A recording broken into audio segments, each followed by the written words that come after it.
It's a race against time. In the Caidian district of Wuhan, with water levels at nearby dams approaching historic highs and some 19,000 residents to be evacuated, there's no room for error. And no one was to be left behind. We began persuading residents to evacuate in the morning. We told them when and where to gather, and we arranged buses to transport them.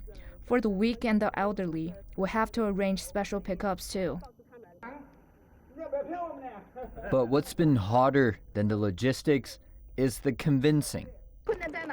It's difficult. Many are willing to leave. They think the situation isn't that bad and they're worried about their properties. The emergency evacuation team is here to assist, even if that meant helping with the transportation of these pigs, more than 100 of them. The team says relocating them is necessary for preventing an epidemic outbreak. We first got our elderly parents out of here, and now we're here to tend to the pigs.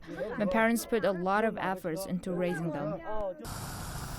A full evening and some 300 bus rides later, residents of the local villages were finally able to put their feet up. A school auditorium in a nearby town is now their temporary home. Few had time to take with them anything beyond the basic necessities. But most understood that the evacuation workers were looking out for their interests and their lives.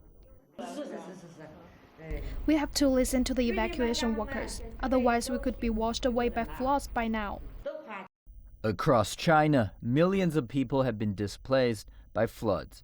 The central government has set up disaster relief funds, and local authorities have set up temporary shelters across the nation, just like this one.